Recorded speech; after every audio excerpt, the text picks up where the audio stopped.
자코메티라 하면 우린 모두 길쭉하고 뼈대만 앙상하게 남은 울퉁불퉁한 누드 작품을 떠올리게 되는데요. 자코메티의 작품은 왜 이러한 독특한 형태로 만들어지게 되었을까요? 오늘은 그 이유를 반복되는 죽음의 트라우마, 그러나 희망을 향해 걸어야 한다 라는 주제로 알아보겠습니다. 알베르토 자코메티, 그는 1901년 스위스에서 태어나 1966년 65세의 나이로 사망한 조각가이자 화가입니다. 그의 대표적인 작품들은 거의 조각이지만 그는 일생 동안 화가로서의 삶도 놓지 않았었죠. 아버지 지오반니 자코메티와 어머니 아네타 스탐파의 3남 1녀 중 첫째로 자코메티는 태어났습니다. 1906년부터 그들이 거주한 스위스 스탐파는 북쪽 이탈리아에서 가까웠고 후기 인상주의 화가였던 아버지 덕분에 어려서부터 예술에 관심이 많았던 자코메티는 가족들과 집을 개조한 아틀리에에서 조각과 회화를 꾸준히 해오던 중 1920년 아버지와 함께 베니스 비엔날레에 다녀온 후 예술가로서의 꿈을 더 키우게 됩니다. 1920년부터 1921년 사이 여러 차례 이탈리아의 피렌체, 페루지아, 아시시, 베니스 지역을 방문하며 미술관과 박물관을 관람하며 이탈리아 르네상스와 고대 미술에 매료되어 갔죠. 1921년 9월 3일 20살이었던 자코메티는 피터판 뮤르스라는 네덜란드인 노신사와 함께 베니스를 방문하기로 하고 가던 중 마돈나 디 캄피글리오라는 지역의 한 호텔에서 뮤르스가 심장마비로 사망하는 순간을 목격하게 됩니다. 그는 밤새 이 시체와 함께 있어야 했었는데요. 이때 받은 쇼크로 인해 자코메티는 죽음이라는 주제에 집착하기 시작합니다. 그는 분명 살아있던 사람이었는데 갑자기 생명이 없는 오브제가 되었다고 그는 회상합니다. 심장마비로 인해 고통스러워하는 순간이 자코메티에게는 평생 잊을 수 없는 트라우마로 남게 됩니다. 그 순간만큼은 살아있는 것도 죽은 것도 아닌 생사의 경계가 허물어지는 세계처럼 느껴졌다고 하네요. 여기 그가 1947년 제작한 코라는 작품이 있습니다. 1948년 뉴욕의 피에르 바티스 갤러리에서 처음 전시되었던 당시 작품은 판매되었고 이 사진 속 작품은 파리로 돌아와 다시 제작한 것입니다. 여러분은 이 작품을 보고 단번에 심장마비로 사망한 뮤르스가 떠오르는지요? 세로로 긴 케이지 속에 머리와 상체의 일부만 남은 남자의 흉상이 어떤 끔찍한 상황을 겪고 있는 것처럼 입을 벌리고 있고 얼굴은 다소 공포스러우며 또는 고통스러우며 코가 피노키오처럼 자라서 케이지 밖으로 찌르듯 뚫고 나가고 있습니다. 이 잘려진 머리의 주제는 죽음으로 연상됩니다. 급작스러운 상황의 폭력성 앞에 어찌할 바 없이 당할 수밖에 없는 인간의 연약함, 그로 인한 공포, 그로테스크하면서도 위험하고 한편 익살스러우면서도 비극적입니다. 케이지는 이 잘려진 머리라는 오브제가 속해 있는 공간입니다. 따라서 죽음의 공간, 사후의 세계로 이해할 수 있죠. 과도하게 길어지고 뾰족한 코는 죽음의 세계가 아닌 살아있는 세계로 넘어오려는 시도를 고통스럽게 하고 있습니다. 저승의 세계에 갇히고 있지만 살아있는 사람들을 공포에 떨게 하기 위해 다시 돌아올 것만 같은 죽은 자들의 환영을 자코메티는 이렇게 표현하였습니다. 커다란 정신적 트라우마를 겪은 자코메티는 아버지의 추천에 따라 뮤르스 사망 다음 해인 1922년 파리로 유학을 떠나옵니다. 몽파르나스에 있는 그랑쇼미에 아카데미에 입학하여 유명한 조각가인 앙투안 브루델의 제자가 되었고 그의 아틀리에에서 1922년부터 1927년까지 조각을 배웠습니다. 1926년부터는 역시 조각가인 동생 디에고와 함께 파리 14구에 있는 6평짜리 아틀리에를 임대하여 나눠 쓰기 시작하는데요. 나중에 그의 작품들이 큰 성공을 거둔 후에도 그는 죽을 때까지 이곳을 떠나지 않습니다. 한편 1920년대부터 1930년대 그는 앙드레 마송, 앙드레 브루통, 살바도르 달리와 같이 초현실주의 아티스트들과 어울리며 초현실주의적인 조각도 많이 만들어냅니다. 1930년경 제작된 메달린공, 1932년 제작된 목 잘린 여인입니다. 이성의 공간을 넘어서는 무의식의 세계를 표현하는 초현실주의적 작품이기 때문에 무엇을 말하는지 단번에 이해하기는 어렵습니다. 하지만 1933년 부친 사망 후 극심한 우울증을 몇 달간 겪은 자코메티는 다시 죽음이라는 주제에 사로잡혀 무의식의 세계보다는 현실을 담고 싶은 욕망이 커져갑니다.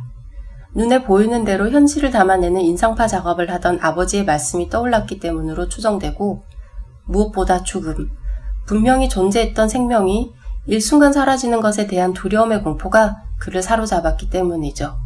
1935년경 다시 인체를 묘사하는 작업을 시작하면서 초현실주의로부터 제명을 당하기에 이릅니다. 1935년부터 1947년까지 그는 계속해서 자신만의 주제와 형태, 질감의 연구에 집중합니다. 1937년에는 여동생 오틸리아가 출산을 하다 사망하였고 1938년에는 본인이 교통사고를 당하여 평생 다리를 절게 되는 고통이 시작됩니다. 1939년에는 제2차 세계대전이 발발하여 무시무시한 폭력과 끊이지 않는 대량 학살을 보게 되고 또다시 인간성 말살에 대한 공포, 죽음에 대한 트라우마에 시달리게 됩니다. 이사이그는 1920년부터 1921년 이탈리아 방문 때 봤던 고대 이탈리아 에트루리아인들의 예술을 떠올립니다. 원래 자코메티는 정신분석, 고대 이집트 미술, 인류학 방면으로 관심이 많았었고 이탈리아를 여행하며 관련된 미술관을 많이 찾았기 때문이죠. 에트루리아에는 유원전 8세기경부터 유원전 2세기까지 이탈리아 북쪽 토스카나 지역부터 로마 쪽에 이르는 지역에 거주하며 독자적인 문화를 남겼었습니다. 지금으로부터 대략 2500년 전 그들은 건축, 조각, 회화, 공예 등의 조형 분야에 있어서 뛰어난 독자적 예술을 발전시켰었는데요. 그들의 조각을 보시면 우리가 생각하는 자코메티의 조각과 상당히 닮은 모습을 하고 있다는 것을 발견하게 됩니다. 이 작품은 저녁의 그림자로 불리는 기원전 350년에서 300년 사이 에트루리아 청동 조각으로 높이는 57cm입니다. 왜 저녁의 그림자일까요? 우리는 저녁에 해가 지평선에 가까워 오면 우리의 그림자가 가늘고 길어지는 모습을 봅니다. 이에 따라 이탈리아 시인 가브리엘 다눈지오는 이 조각의 이름을 저녁의 그림자로 붙였습니다.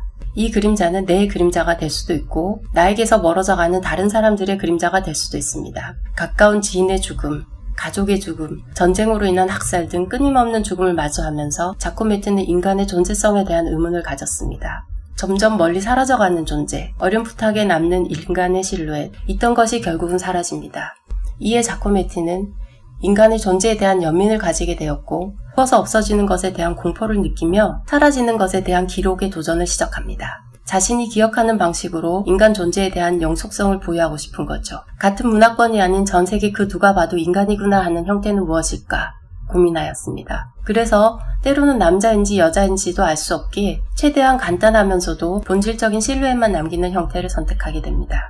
1948년 뉴욕 피에르 바티스 갤러리에서 진행되었던 그의 첫 개인전에서는 이전에 그가 했던 조각과는 달라진 형태를 찾을 수 있었습니다. 한없이 약해 보이는, 그러나 분명히 인간의 모습을 한 여린 존재들이 사라져가는 느낌을 찾으셨나요? 우리는 자코메티의 작품을 존재하였던 것이 사라지는 상실에 대한 공포, 죽음의 트라우마로서 이해할 수 있겠습니다. 실존주의를 창시한 장폴 사르트르가 이 전시에 소개글을 썼습니다. 그는 자코메티의 작품에서 실존적인 고뇌, 비관주의, 전쟁으로 인한 극도의 불안과 상실감, 고통, 숙명적인 인간의 취약성을 볼 수 있었다고 했죠.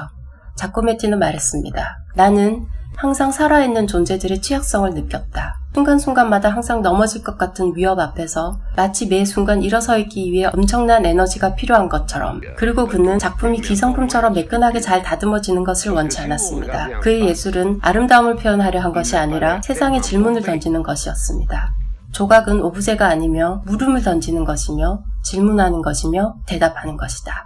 조각은 끝내 완성되는 것이 아니며 완벽한 것도 아니다 라고 합니다. 그의 조각은 멀리서 사람으로 구분되는 희미한 실루엣처럼 보입니다. 그것은 우리가 사람이라는 형태를 머릿속에 기억하는 방법이죠. 시간에 따라 부식되어가며 침식되는 인간 생명의 유한성을 표현하는 방식으로 그는 실처럼 가늘고 연약한 형태를 선택한 것으로 이해할 수 있습니다. 하지만 시간이 흐를수록 그의 작품은 우리에게 다시 희망을 이야기하는 듯 합니다. 그의 작품은 점점 커지며 똑바로 서 있던 형태에서 이제 걷는 모습으로 바뀌어갑니다. 1960년 걷는 남자의 작품을 보면 상체는 살짝 앞으로 숙이고 큼직한 보폭으로 이 갸녀린 인물은 걷습니다. 먼 지평선을 쳐다보며 운명과 죽음 앞에 맞서 씩씩하게 걸어야 한다는 메시지를 던지는 것 같지 않나요? 자코메티는 1963년 위암으로 수술을 받았고 1966년 심막염으로 사망하였지만 끝까지 그는 작업을 놓지 않았습니다. 죽음에 대한 공포와 트라우마가 그로테스크한 형태로 나타나고 인간의 유한성과 취약성에 대해 뼈만 남은 앙상한 모습으로 연민을 표현하고 그럼에도 운명을 거슬러 힘차게 걸어야 한다는 인류애적 메시지를 던지는 방식으로 모습을 바꿔간 자코메티. 여러분들에게도 큰 울림을 주는 작품으로 남길 바라겠습니다.